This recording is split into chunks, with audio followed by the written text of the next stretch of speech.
প্রিয় শিক্ষার্থীরা, আশা করি সবাই তোমরা ভালো আছো। যদিও আমার ক্লাসটা 4টায় নেওয়ার কথা ছিল, কিন্তু কিছু যান্ত্রিক ত্রুটির কারণে সম্ভব হলো না।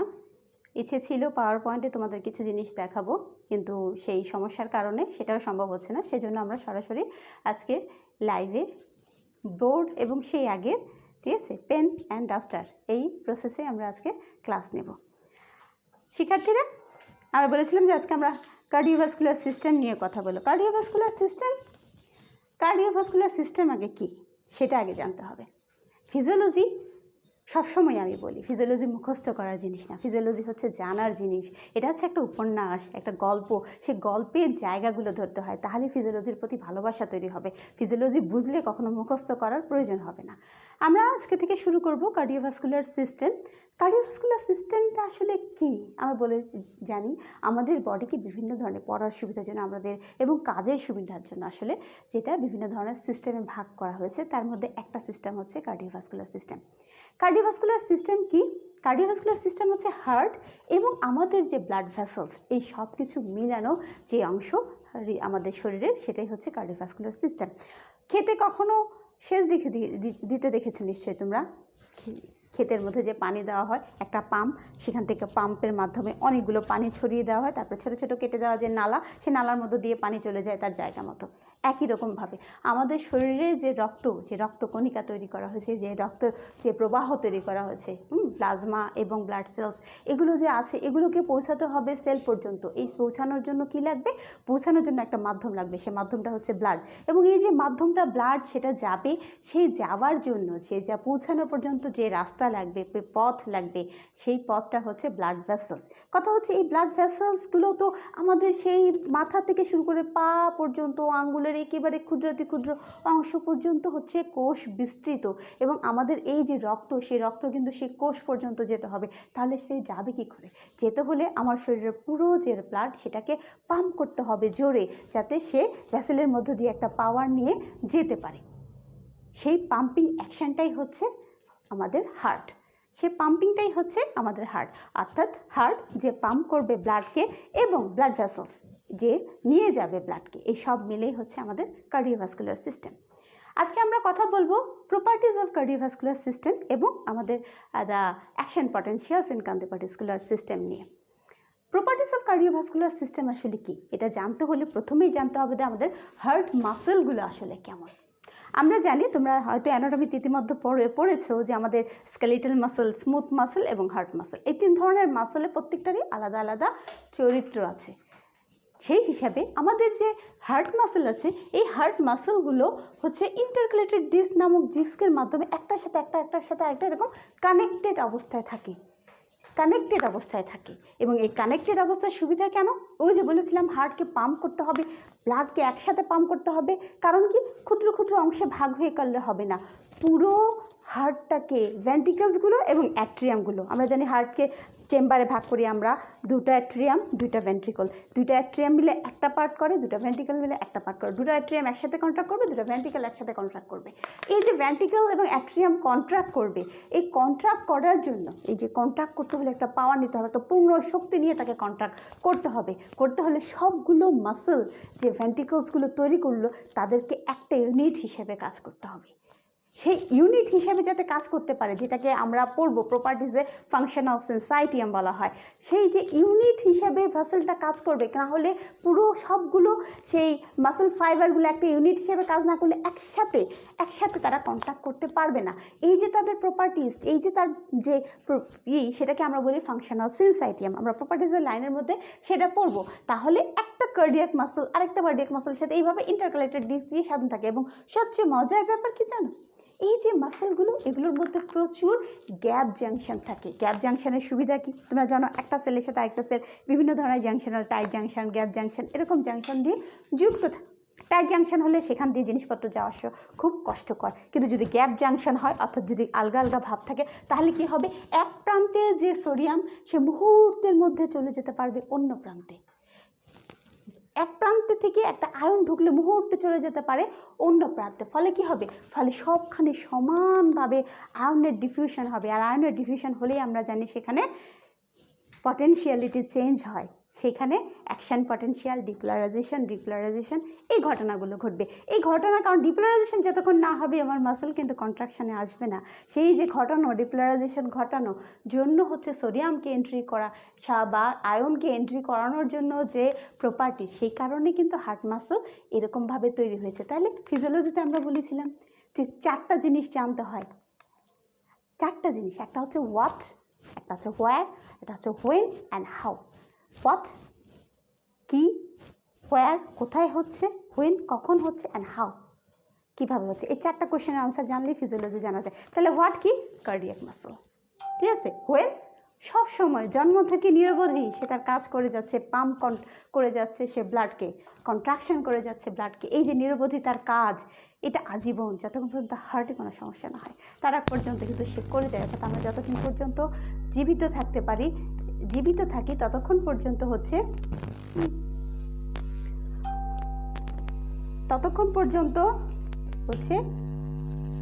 এই হার্ট হচ্ছে কন্ট্রাকশন করে যাবে, হার্ট কন্ট্রাকশন করে যাবে। এই কন্ট্রাকশন হওয়ার জন্য,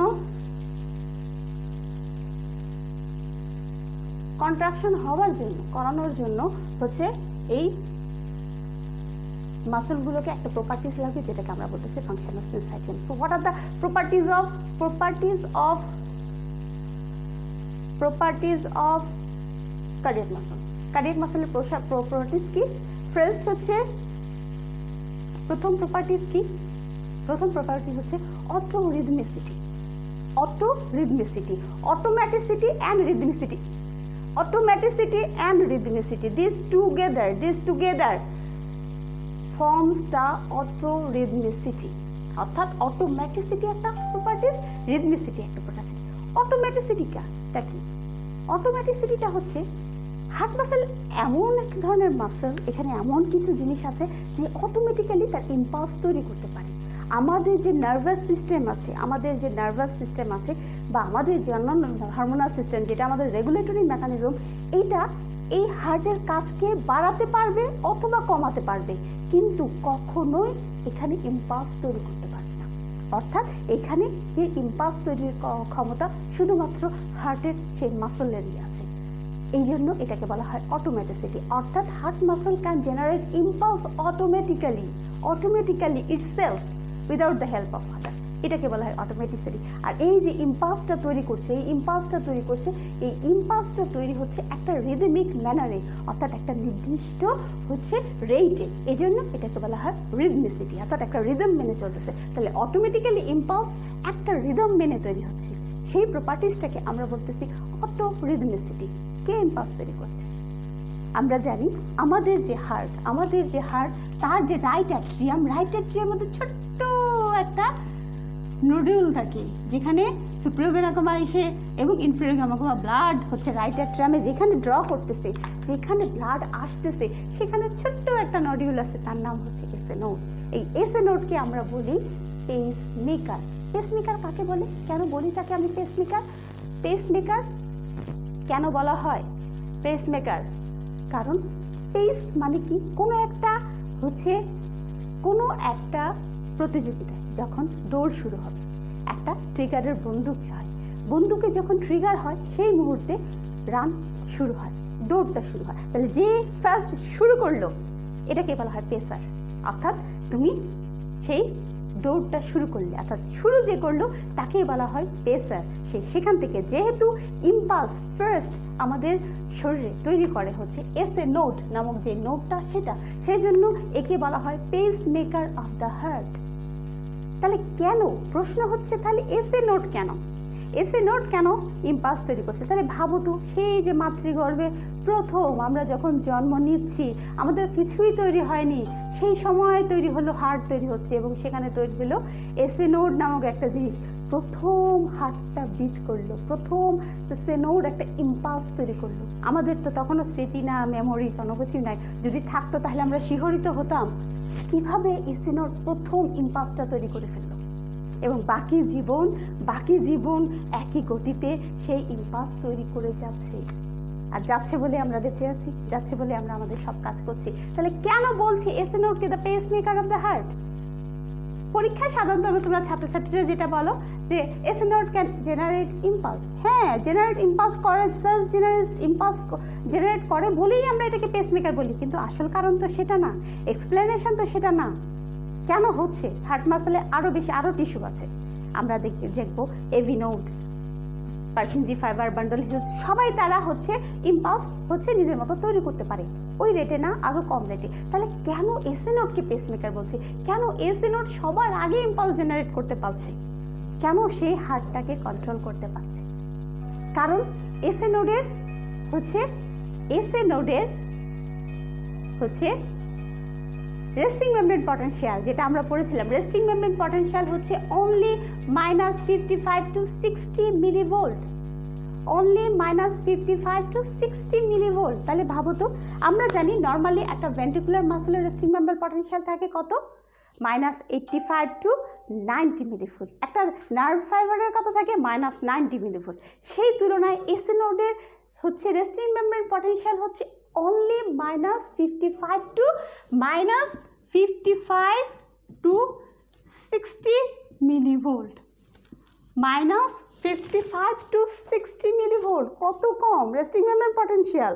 তাহলে ভাবো, যখন এই নেগেটিভিটি থেকে পজিটিভিটিতে দিকে যখন যাওয়ার জন্য কি করতে হবে? এটাতে আয়ন ঢুকে। আমরা সবাই জানি অ্যাকশন পটেনশিয়াল, আশা করি সবাই আমরা পড়েছি, সেই না হলে আমরা অ্যাকশন পটেনশিয়ালের ক্লাস নেব।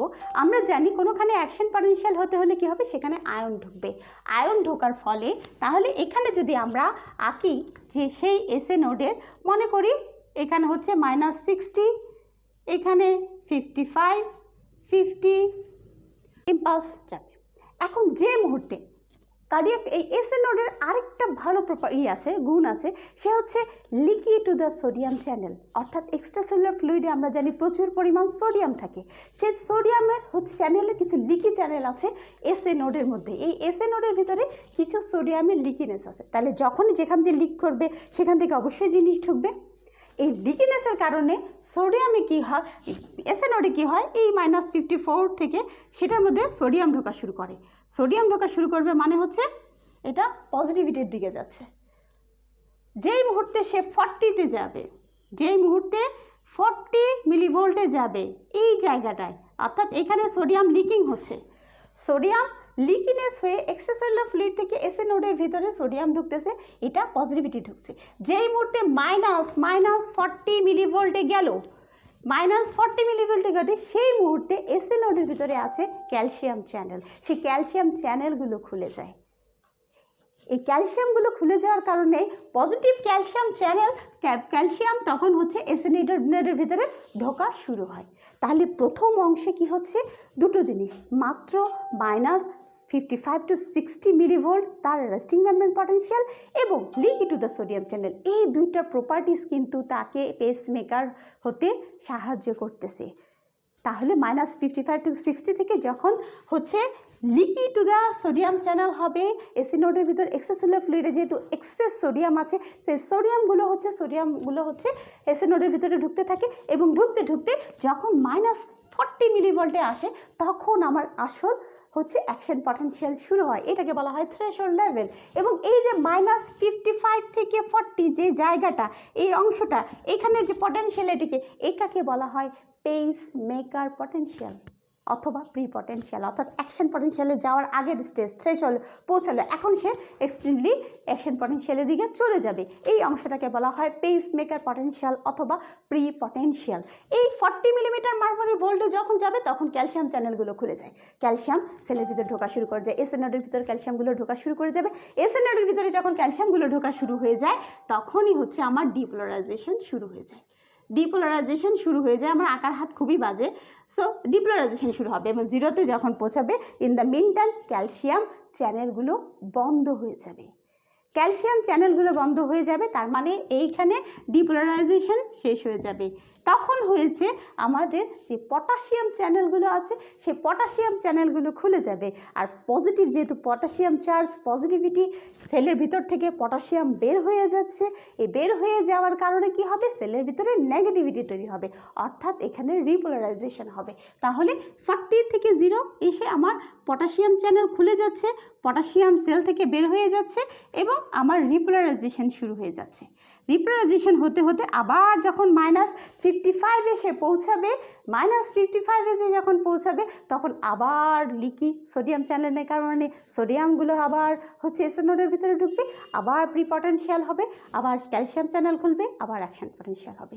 এইভাবেই হচ্ছে চলতে থাকে। তাহলে এই যে বললাম এসএন নোডের স্পিকার পটেনশিয়াল কেন, একটা ভেন্টিকুলার মাসলে -85 to 90 মিলিভোল্ট, নার্ভ ফাইবারে 90 মিলিভোল্ট, আর পেসমেকারে -55 to 60 মিলিভোল্ট। তাহলে মনে করো ছাদ থেকে 90টা সিঁড়ি নিচে একজন দাঁড়িয়ে আছে, একজন 85টা সিঁড়ি নিচে দাঁড়িয়ে আছে, আর একজন 55টা সিঁড়ি নিচে দাঁড়িয়ে আছে। ছাদে কে আগে পৌঁছাবে? অবশ্যই যে 55 সিঁড়িতে দাঁড়িয়ে আছে সে সবার আগে ছাদে পৌঁছাবে। আর এই কারণেই হচ্ছে অ্যাকশন পটেনশিয়াল অর্থাৎ হচ্ছে ইম্পালস জেনারেশন এসএন নোডে হয়, কারণ সে দ্রুত হচ্ছে ডিপোলারাইজড হয়ে যেতে পারে। তার যেহেতু সোডিয়াম লিকি চ্যানেল আছে, যেহেতু মাত্র -55 মিলিভোল্ট আছে, সেহেতু ইজিলি সে হচ্ছে এই ডিপোলারাইজেশন করবে এবং পরবর্তীতে ডিপোলারাইজেশন করে আসবে এবং বাকি জীবনে এই গতিতে চলতে থাকে। এই যে উপরে ডিপোলারাইজেশন হওয়ার কারণে এটা কি হচ্ছে, রেটটা আমরা পেয়ে যাচ্ছি 70 to 80 বিটস পার মিনিট। অর্থাৎ এই যে সে এটা মেনটেন করছে, তার রেস্টিং মেমব্রেন পটেনশিয়াল কম হওয়ার কারণে রেট কিন্তু বেশি। আমাদের নর্মাল যে হার্ট রেটে আমাদের চলতে হয় সেটা হচ্ছে 70 to 80 বিটস পার মিনিট, এবং এটাই তৈরি করে দেয় এসএ নোড। তাহলে আমরা কিন্তু 1 নম্বর প্রপার্টিতেই ছিলাম, সেটা হচ্ছে অটো রিদমিসিটি, অর্থাৎ heart muscle can generate impulse automatically. Heart muscle can impulse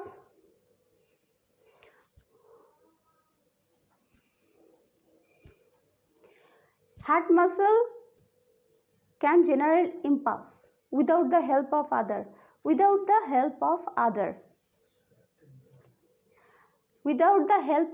others and in a rhythmic way। অর্থাৎ heart muscle SA node impulse generate করতে পারে 70 to 80 বিটস পার মিনিটে। এটাই হচ্ছে আমার কার্ডিয়াক মাসেলের প্রথম properties, that is auto rhythmicity. Auto রিদমিসিটির পরে কি হচ্ছে, এক্সাইটেবিলিটি। তাহলে হার্ট মাসল ক্যান এক্সাইট, এই যে ইম্পালস তৈরি হলো, এই যে এক্সাইটেশন হলো, এই এক্সাইটেশন হার্ট মাসলে চলে যেতে পারে, যে কারণে এটাকে বলা হয় এক্সাইটেবিলিটি। হার্ট মাসলকে এক্সাইট করা যাচ্ছে, এই যে ইম্পালস তৈরি হলো ধীরে ধীরে পুরো হার্ট মাসলে এটা এই ইম্পালস ছড়িয়ে দিল এবং হার্ট মাসলগুলো এক্সাইটেড হলো, ইম্পালস জেনারেট হলো, ডিফিউজড হয়ে গেল। এটাকে আমরা বলি এক্সাইটেবিলিটি। এই যে এক্সাইটেড হলে, আমরা এক্সাইটেড হলে কি হই, কোনো একটা হচ্ছে কাজ করি, সেই এক্সাইটেশনের হচ্ছে অ্যাকশন হিসেবে, তাই না? ঠিক তেমনি হার্ট মাসল যখন এক্সাইটেড হবে সে কি করবে, তার সেই এক্সাইটেশনের ইফেক্ট দেখাবে, সেটাই হচ্ছে কন্ট্রাক্টিলিটি। তাহলে কার্ডিয়াক মাসলের আরেকটা প্রপার্টিস হচ্ছে কার্ডিয়াক কন্ট্রাক্টিলিটি, অর্থাৎ কার্ডিয়াক মাসল ক্যান কন্ট্রাক্ট, ঠিক আছে, ইম্পালস জেলে। তাহলে ইম্পালস এই যে এসএ নোডে বসেছিল সে কি ওখানেই বসে থাকবে না, এই এসএ নোড থেকে ইম্পালস পুরো হার্টে ছড়াবে। এই যে ইম্পালস কন্ডাকশন হবে পুরো হার্ট মাসলে, এটাকে বলা হয় হার্টের আরেকটা প্রপার্টিস, দ্যাট ইজ কন্ডাক্টিভিটি। ঠিক আছে, তাহলে ফার্স্টে আমরা বলেছিলাম অটো রিদমিসিটি, সেকেন্ডটা বললাম কন্ট্রাক্টিলিটি, তারপরে হচ্ছে কন্ডাক্টিভিটি, ঠিক আছে, তারপরে হচ্ছে কন্ট্রাক্টিলিটি। এখন এই যে কন্ট্রাক্টিলিটি হবে, কেন হবে কন্ট্রাকশন হার্টের মাসলের? এই কন্ট্রাক্টিলিটির জন্য আরেকটা প্রপার্টিস আছে, দ্যাট ইজ ফাংশনাল সিনসাইটিয়াম। ফাংশনাল সিনসাইটিয়াম মানে হচ্ছে কি, ফাংশনাল সিনসাইটিয়াম আমরা প্রথম দিকেই বলেছিলাম যে হার্ট মাসল একটার সাথে আরেকটা হচ্ছে খুব গ্যাপ জাংশনের মাধ্যমে ইন্টারকানেক্টেড অবস্থায় থাকে এবং হচ্ছে সেই সোডিয়াম খুব সহজে এক প্রান্ত থেকে অথবা আয়ন সহজে এক প্রান্ত থেকে আরেক প্রান্তে চলে যেতে পারে। তার ফলে কি হবে, পুরো হার্ট মাসল যেটা আছে, ভেন্ট্রিকুলার মাসল এবং অ্যাট্রিয়াল মাসল, তারা হচ্ছে একটা ইউনিট হিসেবে কাজ করে, সবগুলো মাসল একটা ইউনিট হিসেবে কাজ করে, এটাকে বলা হয় ফাংশনাল সিনসাইটিয়াম। তাহলে কার্ডিয়াক মাসলের আরেকটা প্রপার্টিস হচ্ছে ফাংশনাল সিনসাইটিয়াম। ফাংশনাল সিনসাইটিয়াম হওয়ার পর জন্য আমাদের এই হার্টে দুটো ফাংশনাল সিনসাইটিয়াম আছে, একটা হচ্ছে অ্যাট্রিয়াল সিনসাইটিয়াম, একটা হচ্ছে ভেন্ট্রিকুলার সিনসাইটিয়াম। অর্থাৎ atrial muscle right and left তারা কিন্তু একটা ইউনিট হিসেবে কাজ করবে, ventricular muscle right and left তারা কিন্তু একটা ইউনিট হিসেবে কাজ করবে। সেজন্য অ্যাট্রিয়াল সিনসাইটিয়াম অ্যাট্রিয়া একসাথে কন্ট্যাক্ট করবে, ভেন্ট্রিকুলার সিনসাইটিয়াম, সেটা ভেন্ট্রিকলসগুলো একসাথে হচ্ছে কন্ট্রাক্ট করবে, ভেন্ট্রিকুলার সিনসাইটিয়াম। তাহলে ফাংশনাল সিনসাইটিয়াম কি? ফাংশনাল সিনসাইটিয়াম হচ্ছে কার্ডিয়াক মাসলগুলো ইন্টারকালেটেড ডিসের মধ্যে একটার সাথে একটা কানেক্টেড অবস্থায় থাকে এবং এদের মধ্যে আছে গ্যাপ জাংশন।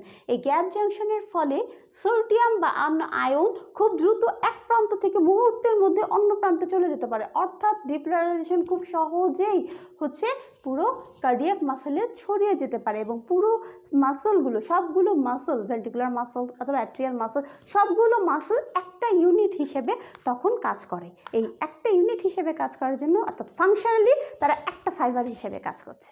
এই যে ফাংশনালি একটা ফাইবার হিসেবে কাজ করতেছে, এটাকে আমরা বলছি ফাংশনাল সিনসাইটিয়াম, ফাংশনাল সিনসাইটিয়াম। দেন হচ্ছে, তাহলে আমরা বলেছিলাম কার্ডিয়াক মাসলে, কার্ডিয়াকে দুটো পার্ট, দুইটা সিনসাইটিয়াম আছে, একটা অ্যাট্রিয়াল সিস্টেম, কারণ অ্যাট্রিয়া দুটো একসাথে কন্ট্যাক্ট করবে, ভেন্ট্রিকুলার সিনসাইটিয়াম দুটো ভেন্ট্রিকল একসাথে কন্ট্যাক্ট করবে, ঠিক আছে, ফাংশনাল সিনসাইটিয়াম। দেন ঠিক আছে, এরপরে আমাদের যেটা সেটা হচ্ছে ল। কার্ডিয়াক মাসল কিছু ল মেনে চলে। আমরা সবসময় বলি ফিজিওলজি মুখস্থ করা জিনিস না, কিন্তু লটা কিন্তু একটু মুখস্থ করতে হবে। তাহলে লর মধ্যে কি কি আছে? লর ফার্স্ট হচ্ছে all or none law, Frank Starling law. All or none law মানে কি?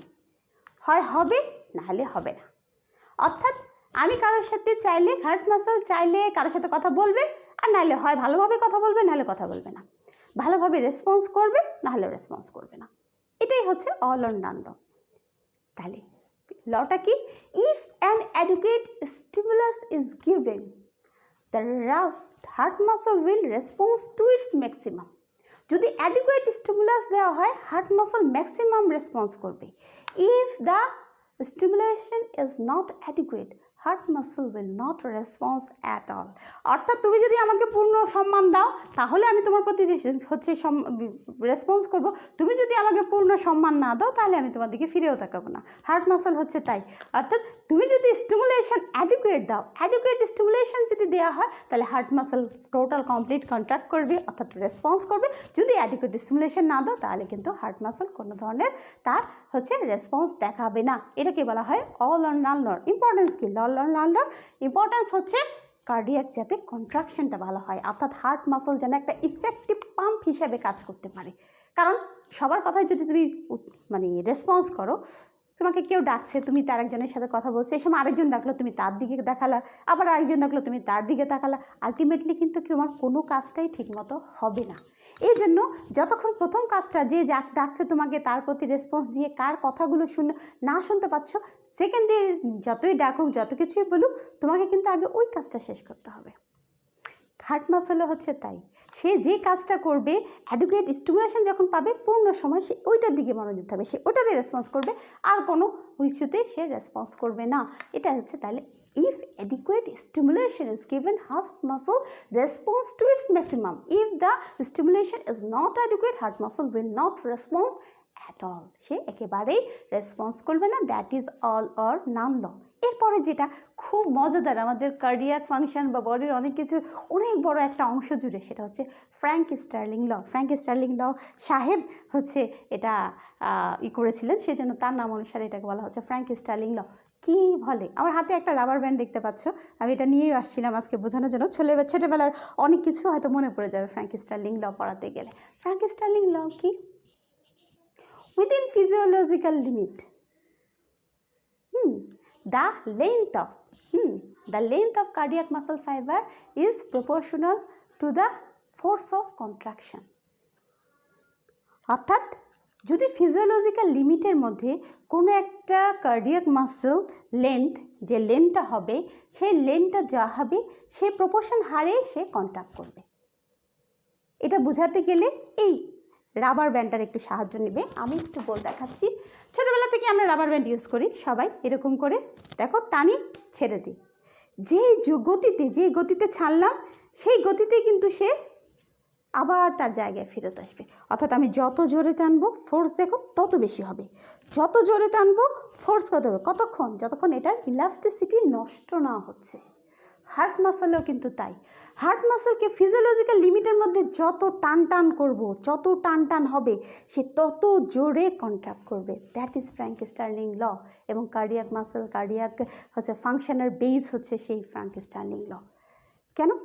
তাহলে within physiological limit the length of the cardiac muscle fiber is proportional to the rate of contraction. তাহলে এটার যে কন্ট্রাকশন হবে, সেই কন্ট্রাকশনটা ডিপেন্ড করে ফিজিওলজিক্যাল লিমিটের মধ্যে তার যে length of the cardiac muscle fibre তার উপরে। যত জোরে আমি কার্ডিয়াক মাসলটাকে টান টান করবো, তত জোরে সে কন্ট্রাক্ট করবে। ইম্পর্টেন্স কি? কেন লাগবে ফ্র্যাঙ্ক স্টার্লিং ল? ফ্র্যাঙ্ক স্টার্লিং ল লাগার কারণ হচ্ছে, মনে করো ভেন্ট্রিকলসটা একটা বেলুন, সেই বেলুনে আমি পানি ভরছি, অর্থাৎ ব্লাড এসে জমছে, ভেন্ট্রিকলটা টান টান হচ্ছে, অর্থাৎ এখানে ভেন্ট্রিকল, মনে করো এখানে ভেন্ট্রিকল, এটা ভেন্ট্রিকলের দেয়াল, এটাতে হচ্ছে ব্লাড আসতেছে, টান টান হচ্ছে, ব্লাড আসতেছে, টান টান হচ্ছে, একেবারে টান টান হয়ে গেল।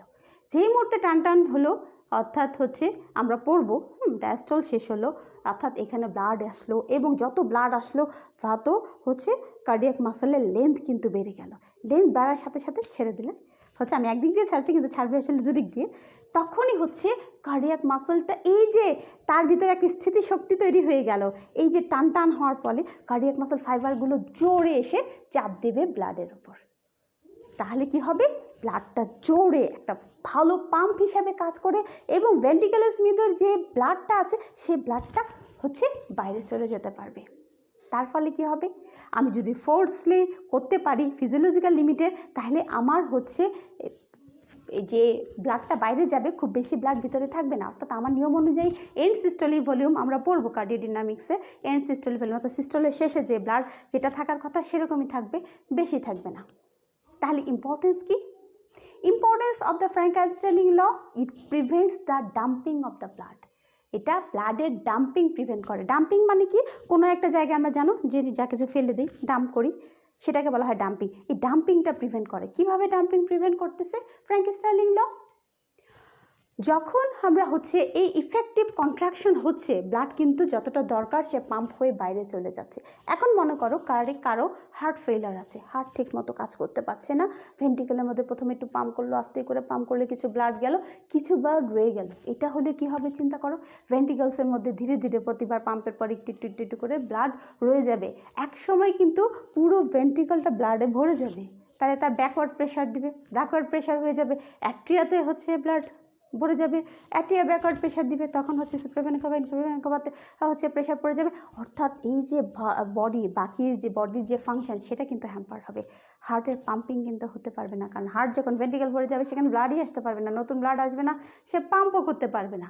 তাহলে কি হচ্ছে, মনে করো কোনো কারণে যদি ব্লাড পাম্প ঠিকমতো হার্ট করতে পারলো না, কিছু ব্লাড ভেন্ট্রিকলসে রয়ে গেল, তার মানে কি হলো, এখানে আমার এতটুকু দরকার ছিল, আগের আর একটু ব্লাড মিলে এতটুকু হলো, তাহলে এখানে লেন্থ বেড়ে গেল।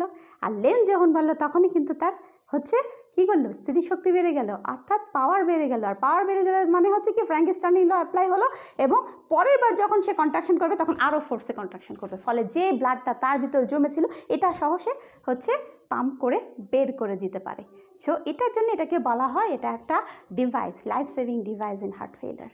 লাইফ সেভিং ডিভাইস হিসেবে ফ্র্যাঙ্ক স্টার্লিং লটা কাজ করে। তাহলে ইম্পর্টেন্স অফ ফ্র্যাঙ্ক স্টার্লিং ল, পরীক্ষায় তোমরা অনেক কিছুই বলো, কিন্তু বলতে হবে ইট prevents the dumping of the blood. এটা হচ্ছে ব্লাডের ডাম্পিং, অর্থাৎ জমে যাওয়া, ভেন্ট্রিকলসের মধ্যে ব্লাড যাতে না জমে, সেই জমে যাওয়াটাকে প্রিভেন্ট করে হচ্ছে ফ্র্যাঙ্ক স্টার্লিং ল। এরপরে কি? এরপরে যেটা সেটা হচ্ছে রিফ্র্যাক্টরি পিরিয়ড। রিফ্র্যাক্টরি পিরিয়ড কি? রিফ্র্যাক্টরি পিরিয়ড হচ্ছে যে আমরা এটা বলেছিলাম অল অন্যান্য, সে হয় রেসপন্স করবে, তাহলে রেসপন্স করবে না, যেহেতু একটা জিনিসের প্রতি সে রেসপন্স করছে, ফুলি রেসপন্স করছে, ম্যাক্সিমাম রেসপন্স করছে, তাহলে সে একটা সময় নিশ্চয়ই নেবে ওই রেসপন্সটাকে দেখানোর জন্য। সেটাই হচ্ছে refractory period. It is the period during which heart muscle is non responsive to any other stimulus. অর্থাৎ একটা স্টিমুলেশন চলতেছে, একটা স্টিমুলেশন পেলো, হার্ট কন্ট্রাক্ট করবে, এই সময় আরেকটা স্টিমুলেশন আসলে কিন্তু সে রেসপন্স করবে না, যতক্ষণ পর্যন্ত এই স্টিমুলেশনের ফাংশনটা শেষ না হচ্ছে। এটাকে বলা হয় refractory period. So it is the period during which heart muscle is non-responsive to any other stimulus. এই রিফ্র্যাক্টরি পিরিয়ডকে আমরা দুভাগে ভাগ করি, একটা হচ্ছে অ্যাবসলিউট রিফ্র্যাক্টরি পিরিয়ড, একটা হচ্ছে relative refractory period. Absolute refractory period কি, টোটাল রিফ্র্যাক্টরি পিরিয়ডকে আমরা পয়েন্ট হচ্ছে 30 সেকেন্ড বলি, এর মধ্যে প্রথম 0.25 সেকেন্ড যেটা, সেটা হচ্ছে অ্যাবসলিউট রিফ্র্যাক্টরি পিরিয়ড। কেন? কারণ এই সময়ে heart muscle is completely non responsive to any other stimulus. ঠিক আছে, এই সময় হচ্ছে কমপ্লিটলি রিঅ্যাবজর্পশন। যারা রান্না বান্না করে তারা জানো, প্রথমে যখন তরকারিতে আমরা এই পেঁয়াজ দেই, তারপরে হচ্ছে তেল দেই, তখন কিন্তু চুলার কাছ থেকে সরা যায় না, চুলার কাছ থেকে কিন্তু তখন সরা যায় না, কারণ তখনই পুড়ে যাওয়ার সম্ভাবনা আছে।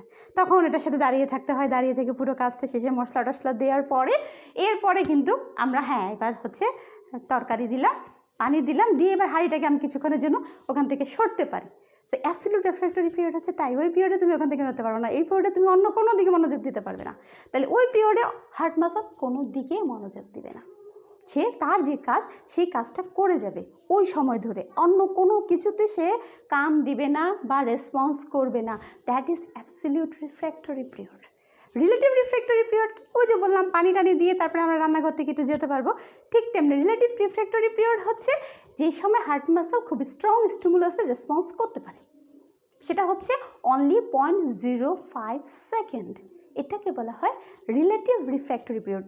রিফ্র্যাক্টরি পিরিয়ডের ইম্পর্টেন্স কি, প্রত্যেকটা তোমাদের যেমন পরীক্ষায় কিন্তু আসে, what are the properties of cardiac muscle, give explain any 2 or 3 with their importance. প্রত্যেকটা হচ্ছে লয়ের একটা ইম্পর্টেন্স আছে, সেই ইম্পর্টেন্সগুলো কিন্তু জানাতে হবে।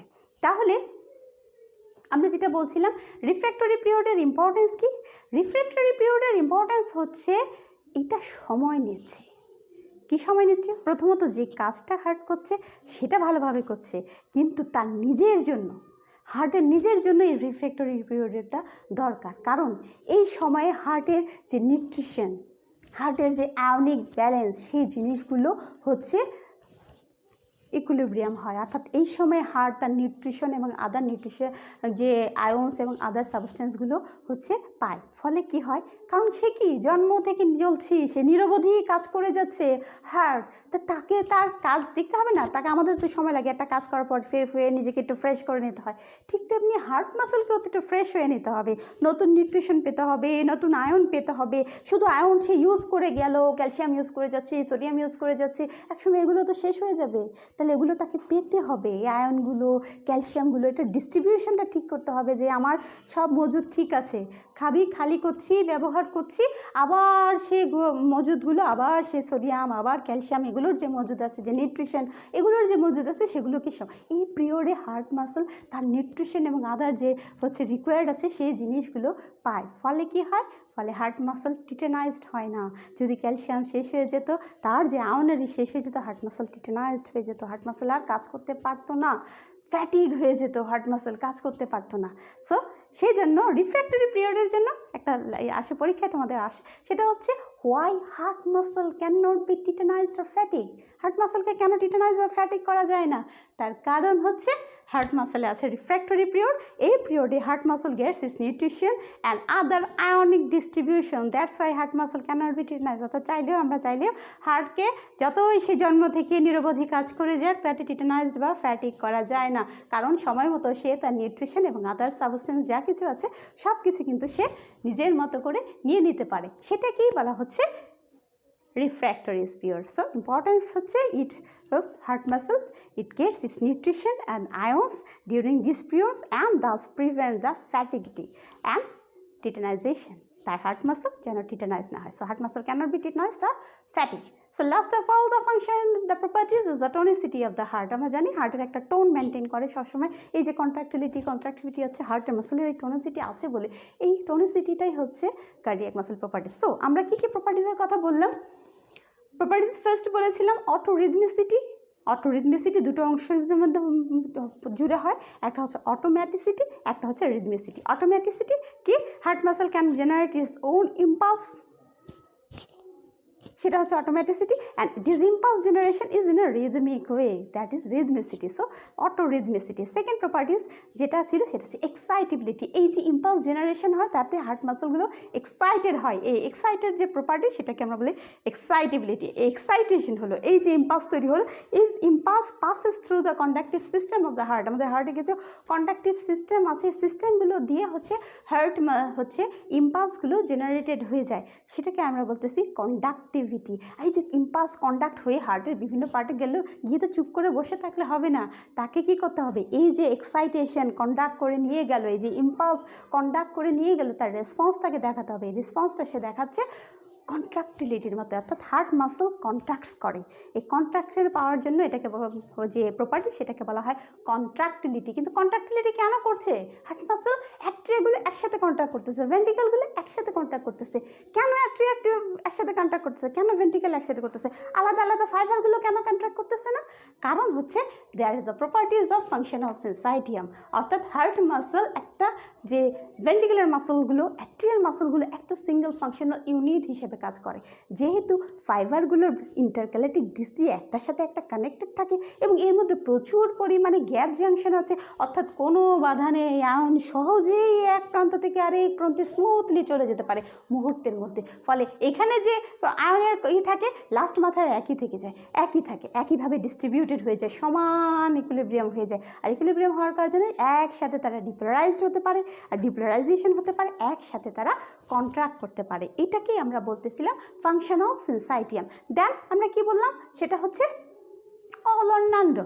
অলনান্ডো কি আমরা বলেছিলাম যে heart muscle when adequate stimulus is given to the cardiac muscle its response is maximum, and if the stimulation is not adequate it will not response at all। অর্থাৎ যদি উপযুক্ত স্টিমুলেশন দেওয়া হয় হার্ট মাসল পূর্ণাঙ্গ response করবে, যদি উপযুক্ত stimulation দেওয়া না হয় তাহলে হার্ট মাসল মোটেই রেসপন্স করবে না। ইম্পর্টেন্স অফ অলনান্ডো। So heart muscle act as a effective pump, pumping অ্যাকশনটা যেন ইফেক্টিভ হয় সেটার জন্য অলনান্ডোর প্রয়োজন হয়। দেন আমরা যার প্রপার্টিসটার কথা বলেছিলাম সেটা হচ্ছে ফ্র্যাঙ্ক স্টার্লিং ল। ফ্র্যাঙ্ক স্টার্লিং লতে কি হচ্ছে, ফ্র্যাঙ্ক স্টার্লিং লতে আমরা বলেছিলাম যে within physiological limit the length of the muscle fibre is proportional to the force of contraction. তাহলে ফিজিওলজিক্যাল লিমিটের মধ্যে হচ্ছে কার্ডিয়াক মাসলের ফাইবার যত লেন্থ বাড়বে তত জোরে এটা কন্ট্রাক্ট করবে, তত ফোর্সলি এটা কন্ট্রাক্ট করবে। এটা হচ্ছে ফ্র্যাঙ্ক স্টার্লিং ল। এই ফ্র্যাঙ্ক স্টার্লিং লর ইম্পর্টেন্স কি? ফ্র্যাঙ্ক স্টার্লিং লর ইম্পর্টেন্স হচ্ছে ইট prevents the dumping of the blood, it prevents dumping of the blood. ব্লাডের যে ডাম্পিং আছে সেটা প্রিভেন্ট করে হচ্ছে ফ্র্যাঙ্ক স্টার্লিং ল। আরেকটা কি, তারপরে যে প্রপার্টিস আমাদের, সেই প্রপার্টিস হচ্ছে রিফ্র্যাক্টরি পিরিয়ড। রিফ্র্যাক্টরি পিরিয়ড মানে হচ্ছে it is the period during which heart muscle is non responsive to any other stimulus. অর্থাৎ এই সময়ের মধ্যে হার্ট মাসল হচ্ছে অন্য কোনো স্টিমুলেশনের প্রতি রেসপন্স দেখাবে না। কেন দেখাবে না? কারণ হচ্ছে এই সময়ে হচ্ছে যে কার্ডিয়াক মাসল হচ্ছে যে রেসপন্স হচ্ছে তার প্রতি পূর্ণ মনোযোগ দিয়ে থাকে। এই রিফ্র্যাক্টরি পিরিয়ডকে দুই ভাগে আমরা ভাগ করি, একটা হচ্ছে অ্যাবসলিউট রিফ্র্যাক্টরি পিরিয়ড আর একটা হচ্ছে রিলেটিভ রিফ্র্যাক্টরি পিরিয়ড। রিফ্র্যাক্টরি পিরিয়ডের টাইম হচ্ছে 0.30 সেকেন্ড। এই 0.30 সেকেন্ড দুই ভাগে আমরা ভাগ করছি, একটা হচ্ছে অ্যাবসলিউট রিফ্র্যাক্টরি পিরিয়ড, একটা হচ্ছে relative refractory period. Absolute refractory period কি? Absolute refractory period is the period during which heart muscle is completely non-responsive to any other stimulus. কোনো রেসপন্স সে করবে না। এটা হচ্ছে 0.25 সেকেন্ড। প্রথম 0.25 সেকেন্ড হচ্ছে এটাকে প্রথম 0.25 সেকেন্ড হচ্ছে অ্যাবসলিউট রিফ্র্যাক্টরি পিরিয়ড, আর পরবর্তী যেটা 0.05 সেকেন্ড, এই সময় হার্ট মাসল খুব স্ট্রং স্টিমুলেশন দিলে কিছুটা রেসপন্স দিতে পারে, এটাকে আমরা বলি relative refractory period. What is the importance of refractory period? Importance of refractory period হচ্ছে এই heart muscle cannot be fatigue আর টিটানাইজড এই রিফ্র্যাক্টরি পিরিয়ডের জন্য, কারণ ডিউরিং দিস পিরিয়ড এই সময়ের মধ্যে হার্ট মাসল তার নিউট্রিশন এবং আয়নিজ যে ডিস্ট্রিবিউশন সেটা করে নেয়, যার ফলে সারা জীবন হার্ট মাসল কাজ করে যেতে পারে, ফ্যাটিক হয় না, টিটানাইজড হয় না। এবং last of all the properties is the tonicity. Tonicity আমরা জানি হার্ট মাসলে একটা টোন মেনটেন করে, এই টোনিসিটি মেনটেন হয় বলে কন্ট্রাকশন করতে পারে। So these are the properties of the heart. আমাদের এরপরে যেটা আছে সেটা হচ্ছে action potential in the ventricular muscle. SA নোডের অ্যাকশন পটেনশিয়াল অলরেডি আমরা জেনে গেছি, সেটা হচ্ছে -55 থেকে শুরু করে জিরো পর্যন্ত কিভাবে আসতেছে। তাহলে আমরা এসএ নোডের অ্যাকশন পটেনশিয়াল জানছি। এরপরে যেটা আমাদের জানা দরকার সেটা হচ্ছে ভেন্ট্রিকুলার মাসলের অ্যাকশন পটেনশিয়াল কেমন হবে। যেহেতু আমার আজকে এখানে ছবি এঁকে আমি দেখিয়ে দিতে পারি, বাট যেহেতু এখন রোজার সময় তোমরা সবাই ইফতার নিয়ে বা আমরা সবাই ইফতার নিয়ে একটু ব্যস্ত হয়ে যাব, হ্যাঁ সময়ও কাছে আসতেছে, তাহলে অ্যাকশন পটেনশিয়াল সহ বাকি অংশগুলো আমি তোমাদেরকে পরবর্তী ক্লাসে করব। আজকের মতো এ পর্যন্তই। সবাই ভালো থেকো, ফিজিওলজির সাথে থেকো। আশা করি আমরা ফিজিওলজিটাকে আরও আনন্দের সাথে জানতে পারবো, আরও সুন্দর করে জানতে পারবো। তোমাদের কোনো সমস্যা, তোমাদের কোনো কিছু জানা থাকলে অবশ্যই আমাকে কমেন্টে জানাবে, আমি সেভাবেই করবে। মনে রেখো আমার এই লেকচার মেনলি এখন পর্যন্ত হচ্ছে আন্ডার গ্র্যাজুয়েট স্টুডেন্ট যারা তাদের জন্য, ঠিক আছে? তোমরা যাতে পরীক্ষায় পরীক্ষা শুধু নেই, এমনি ফিজিওলজি ভালো করে বুঝতে পারো, সহজে বুঝতে পারো বাংলায়, এই জন্যই এই ফিজিওলজি বলার এই আপ্রাণ প্রয়াস আমার। আশা করি তোমাদের কোনো সমস্যা হলে তোমরা আমাকে অবশ্যই জানাবো। সবাই ভালো থেকো। আল্লাহ।